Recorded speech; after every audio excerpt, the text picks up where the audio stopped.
गोस्वामी तुलसीदास जी महाराज एक अर्ध चौपाई लिख करके रहीम कवि के सामने रख देते। चौपाई में 4 चरण होता है, 2 कड़ी होती है, उनमें 2 ही चरण था, एक ही कड़ी थी। लिखा था सुरतीय नरतीय नागतीय यह चाहत सब कोई। सुरतीय का मतलब हुआ देवता की पत्नी, नरतीय मनुष्य की पत्नी, नागतीय नाग की पत्नी, यह चाहत सब कोई। इस पद को लिख करके रहीम कवि के सामने रख देते हैं। रहीम कवि तो थे ही, बहुत बड़े विद्वान भी थे। रहीम कवि का जन्म मुसलमान कुल में हुआ था। उनका पूरा नाम था अब्दुल रहीम खान खाना। उनके पिता बैरम खां अकबर के दरबार में कविता बनाने का काम किया करते थे। माता जी भी धर्म परायणा थी, धर्म की ओर उनकी आस्था थी। एक बार उनकी माता जी बाजार से आ रही थी। रोड के बगल में, सड़क के बगल में श्रीमद् भगवत चर्चा हो रही थी। श्रीमद् भगवत चर्चा का मतलब हुआ भगवान श्री कृष्ण संबंधित भक्तों की कथा। उस चर्चा का पान लंबे समय तक उन्होंने की थी। फलस्वरूप मुसलमान कुल में जन्म होने के बावजूद भी रहीम कवि भगवान श्री कृष्ण की अनन्य भक्त हुए। उनकी अत्यधिक पद रचना भगवान श्री कृष्ण के जीवन से मिलता है। तो लिखा था सुरतीय नरतीय नागतीय यह चार सब कोई। इस पद को रहीम कवि आगे बढ़ाते हैं। गोद लिए हुलसिद फिरे तुलसी संसुत होय। अर्थात सभी माताओं के मन में यही प्रेरणा बनी हुई रहती है, यही जिज्ञासा बनी हुई रहती है, यही मोटिवेटेड बना हुआ रहता है गोस्वामी तुलसीदास जी महाराज से महान पुत्र गोद में आवे और हुलसिद मन से, प्रफुल्लित मन से गोद में लेके खिलाया जाए। पलट उदास सोई सुतवंती, जो संत को गोद खिलाया है सुत संत सखीरी, धन जननी जिन जाया। वह मां धन्य है, धन्य है संत महापुरुष को जन्म दी है। धन्य मां पुतली बाई थी जिनकी गोद में महात्मा गांधी जैसे महान पुत्र आए, जिन्होंने पूरे भारतवर्ष में सत्य और अहिंसा का पाठ पढ़ाया।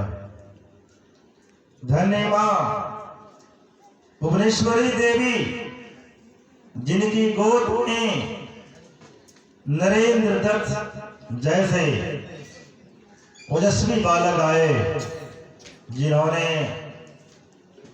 अमेरिका के शिकागो नगर में 1893 ईस्वी में भारत की ओर से वेदांत का झंडा फहराया था।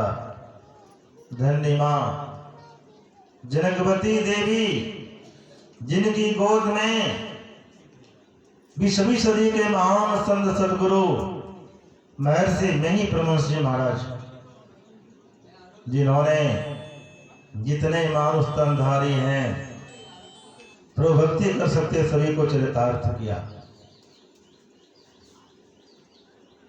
संत पलटू साहब जी महाराज की वाणी में आया है, पलटू दास सोई सुतवंती।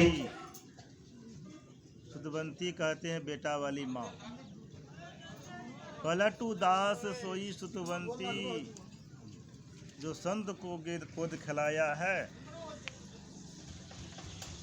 सुत संत सखीरी धन जननी जिन जाया है। अर्थात बच्चे का मस्तिष्क, उनका दिमाग एक कोरा कागज सा होता है। कोरा कागज है, सादा कागज है, उनमें जो लिखना चाहे आप लिख सकते हैं। सादा कपड़ा है, जिस रंग में रंगा दीजिए बढ़िया से वो रंग चढ़ जाता है। जब कोई दूसरा रंग उसमें चढ़ गया फिर कपड़ा बढ़िया से रंगता नहीं। करची कच्चा है, जैसे मोड़िए करची मुड़ता है। यहाँ तक कि करची से करची का बोझा बांध दिया जाता है, टेढ़ा करची सीधा हो जाता है। वही करची जब कड़ी हो जाती है लगता नहीं है, अधिक जोर लगाने से टूट जाती है। इसलिए बच्चों को संस्कार बाल्यावस्था से दिया जाता है। जन्म के बाद तो बच्चों को संस्कार दिया ही जाता है। देवी मदालसा अपने बच्चे को नोरी सुनाती थी, पलने में झुलाती थी, सेवा करती थी, क्या कहती थी। आजकल की माताएं भी नोरी सुनाती हैं, क्या कहती हैं, एल सन बैल सन धोबिया के पाठ सन केला के थम सन। बच्चा कैसा बनेगा। देवी मदालसा अपने बच्चे को पर्दे में झुलाती थी, नोरी सुनाती थी, क्या कहती थी, शुद्धोसी बुद्धोसी निरंजनोसी संसार माया परिवर्जितोसी संसार स्वप्नम त्याज्य मोह माया निद्राम मदालसा मोहाच पुत्रम। हे पुत्र, तुम शुद्ध हो, बुद्ध हो, निरंजन हो।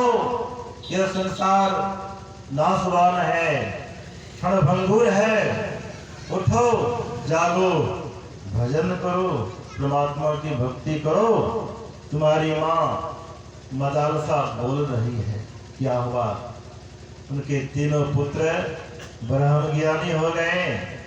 फिर बाद में सबसे बेटा छोटा बेटा अलर्ग जो राजा बना था, उनको भी संस्कार देकर के उनको भी साधु बना दिए। जन्म के बाद तो संस्कार दिया ही जाता है। वह माता किस काम का जो नन्हे दूध छुड़ावे। बच्चे को सदैव अपनी दूध पिलाना चाहिए और दूध पिलाने के क्रम में बिल्कुल हंसमुख होकर के, शांतित होकर के जब करते हुए, परमात्मा चिंतन करते हुए दूध पिलाना चाहिए। उस समय अगर आप क्रोधित मुद्रा में हैं, टेंशन में हैं, देह में गर्मी है, तनाव है, तो प्रभाव उस बच्चे पर पड़ता है। और कभी भी सो करके बच्चे को दूध नहीं पिलाना चाहिए। बच्चे को अपनी दूध पिलाएंगे, बच्चा आपके जैसा होगा। अगर उसको विलायती दूध पिलाएंगे, विलायत वाला बाहरी दूध पिलाएंगे, तो उनको पश्चिमी सभ्यता का ज्ञान होगा। इसलिए बच्चे को अपनी दूध पिलाना चाहिए। वह माता किस काम का जो नहीं दूध छुड़ावे।